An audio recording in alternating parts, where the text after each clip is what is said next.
Good morning, good morning. It's wonderful to see all of us here together. If I were to ask all of you why you decided to come here today, many of you would probably say, I came here to learn. And I would say, that's great, but you could have done that at home. You could read books and articles on many of the same topics being discussed here today. You could have watched prior TED Talks about them even. And then you might say, well, I also came here to be inspired. And again, I would say, that's great, but there's no shortage of inspirational videos on YouTube. And then you might say, and I also came here to network. And again, I would say, great, but that's what social media is for. Despite the fact that you could have stayed home and gotten many of the same benefits that you stand to gain by being here today, you took the time, bought the ticket, found the parking, and put forth the effort to be physically here together. Why? Essentially, it's for the same reason why we go to movie theaters to watch movies when we could watch them at home. We are innately social creatures. From our earliest days, our ability to find food, shelter, and protection relied on our ability to find inclusion within our tribes. That instinct drives us today to seek out proximity to and connection with others. But unfortunately, during the pandemic, much of that connection was lost. Everything shut down and we all adapted because we had to. We couldn't go to movie theaters anymore, so we started streaming. We couldn't go to restaurants and gyms, so we started ordering DoorDash and downloading fitness apps.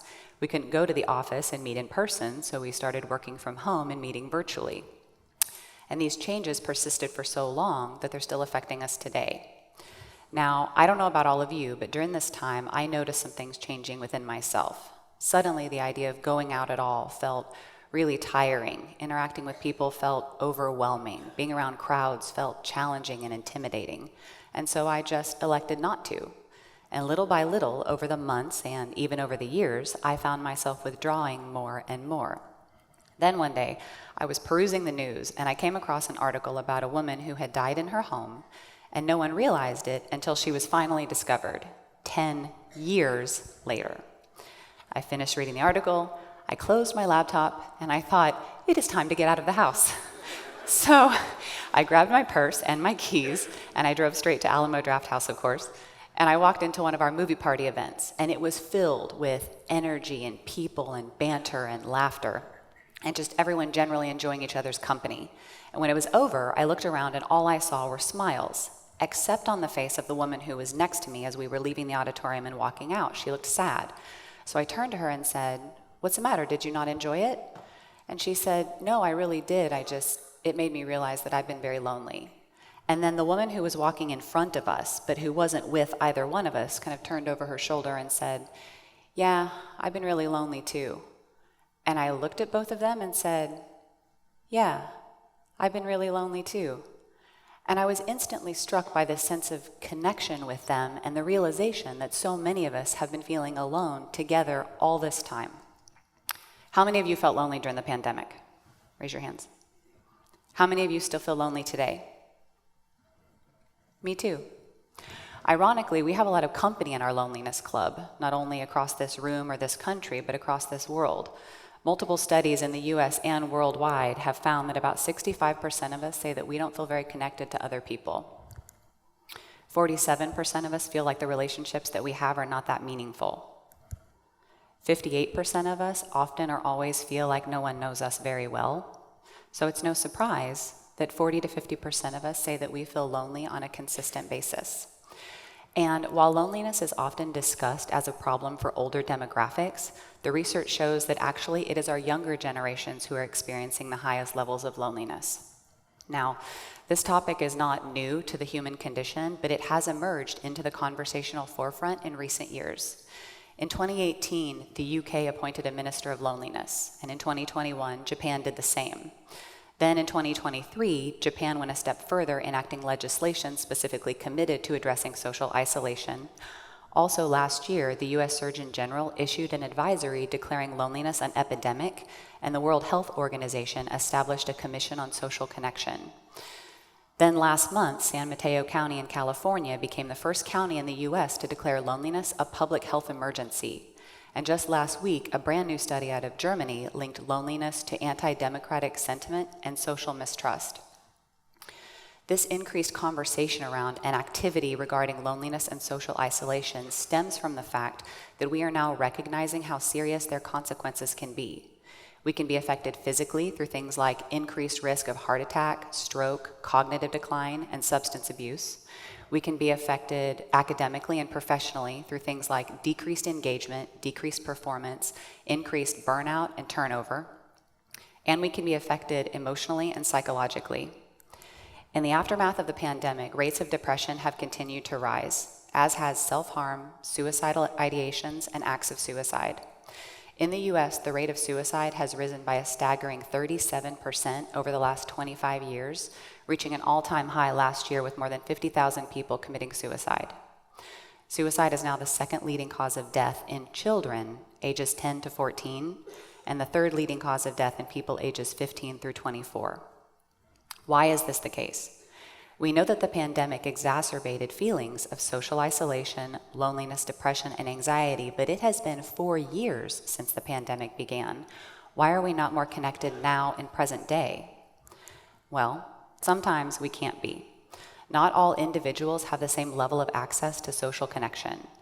People living in rural communities, seniors and people in poor health, people who are differently abled or members of other marginalized communities, single parents, people living alone, and those of lower socioeconomic status have all been shown to have less opportunities for connection. Sometimes we're not more connected because we don't want to be. Social withdrawal is a correlate of depression, meaning when we feel depressed, we tend to isolate ourselves. This is further exacerbated by the fact that during the pandemic, we habituated many self-isolating behaviors. Tell me if this sounds familiar. You're sitting at home and you are indeed feeling lonely, and then someone calls you and says, hey, let's do something tonight, let's go out. Instead of saying yes, you think, that sounds like a lot of work.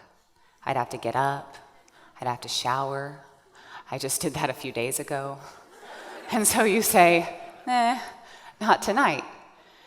And this inclination to not want to is also further fueled by our growing belief that people kind of suck now more than they used to. Now, I will tell you that the data indicates that this is not actually the case. Objectively speaking, people are not worse than they used to be, but we have a very natural human tendency to seek out and pay greater attention to instances of negativity in others. And the media, of course, capitalizes on this propensity by disproportionately focusing on examples of people behaving badly, thus fueling our preconceived notions that people kind of suck and we don't really want to be around them. And then sometimes we're not more connected because we don't understand that we need to be. Less than 20% of the people who say that they often or always feel lonely even recognize it as a major problem. They think, I'm not isolated. I'm around people all the time. I'm around people right now. It doesn't make sense that I would feel lonely. But let me ask you this. How many of you have ever felt lonely in a crowd of people? Raise your hands. Yeah. That's because social connection is far more complex than simply how many people you're around and how often you're around them. It also has to do with the quality of your relationship with those people and what purpose they serve in your life. In other words, it is very plausible to have a number of people in your life and still feel like you're lonely. So, what can each of us do, not only to assuage our own loneliness, but to help the people around us with theirs as well? Well, first and foremost, we can start talking more openly and honestly about these issues. When I asked each of you to raise your hands earlier to tell me if you still felt lonely today, how many of you didn't raise your hands because you felt embarrassed or ashamed to admit that you feel that way? Because that's very common. In our society, when someone admits that they feel lonely, we tend to attribute the problem to them and assume that they must be poorly adjusted or socially inept or just generally unlikable. None of these things are true, and until we remove the social stigma surrounding loneliness, we cannot hope to make meaningful progress toward alleviating it. Next, we can be very intentional about creating opportunities for social connection within third places. In sociology, third places refer to places that are not your workplace and they're not your home, but they provide opportunities for connection with others through shared interest and activities. Several years ago in the Netherlands, as a way of addressing its own loneliness crisis, a prominent grocery store chain launched what they called chat checkouts. Think of these as the opposite of the fast lane. These are grocery store lanes specifically for people who are not in a hurry and who just want to have a conversation with someone and make a connection while buying their groceries. And it was so well received by both employees and customers that as of last year, they had expanded and rolled out more than 200 of these. There are two things that we really need to make meaningful connections with others. One is shared vulnerability. The other is repeated interaction. Third places like libraries, community centers, coffee shops, gyms, movie theaters, and more all offer opportunities for us to be very intentional about creating those connections. And next, each of us needs to carefully consider how our presence in the digital world is affecting our presence in the physical one. With the increasing use and emergence of things like social media, VR, AI, telecommuting, and more, we are becoming an increasingly digital species. In the US, the average person spends over 6 hours a day on digital media, and about 1/3 of us say that we're online almost constantly. In fact, I'd be willing to bet that some of you in the back are probably online right now. Now, this is potentially problematic in regard to our situation with social isolation and loneliness. I say potentially because the majority of people, 69% in fact, believe that technology is actually beneficial for helping them establish and maintaining relationships, but people are pretty equally divided about whether they believe those relationships to be meaningful or superficial. So in other words, when technology fills a void and allows otherwise non-existent access to opportunities for connection, it can be a very good thing. But when technology offers us an avenue to abandon more meaningful human relationships in exchange for more superficial digital ones, it can be a bad thing. You see this all the time. Couples and families out to dinner, groups of friends hanging out, and everyone is staring at their phones, and no one is looking at each other, and no one is talking. These are quintessential examples of being alone together. When we are consumed in a digital world, we are not fully present in the real one. But this is where real connections are made, and it takes real work to do so.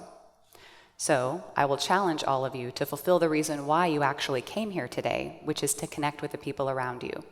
In order to do that, you're going to need to do a few things. First, for the most part, you'll need to stay off your phone today. Much of our communication is nonverbal, and when you're staring down at your screen, you're giving people the impression that you are not open, you're otherwise engaged or busy, or simply don't want to connect. You took the time and effort to be here, so you might as well be physically present today.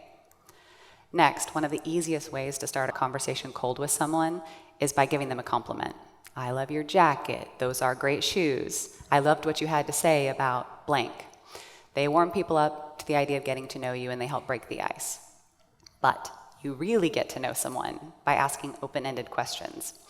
Now, this can feel a little awkward when you're talking to a stranger, so I will help you all by giving you a lead-in. Try this one.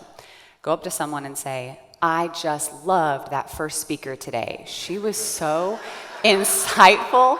I got so much out of what she had to say. What did you think? You can use that one all day long. It stays evergreen. Now, I realize, given the fact that about 40% of us say that we are more introverted than extroverted, about half of you in this room think that that entire idea sounds very unappealing. But if we do truly hope to address the loneliness epidemic that we are all facing, we need to embrace the discomfort. While the idea of kind of settling into our isolation and loneliness might feel like the safer option, our need for connection and meaning and belonging outweighs that discomfort. So, as each of you goes about the rest of your day today, I hope that you find some of that meaning and connection. And for the rest of the day, I will be here in case you would like to come find it with me. Thank you.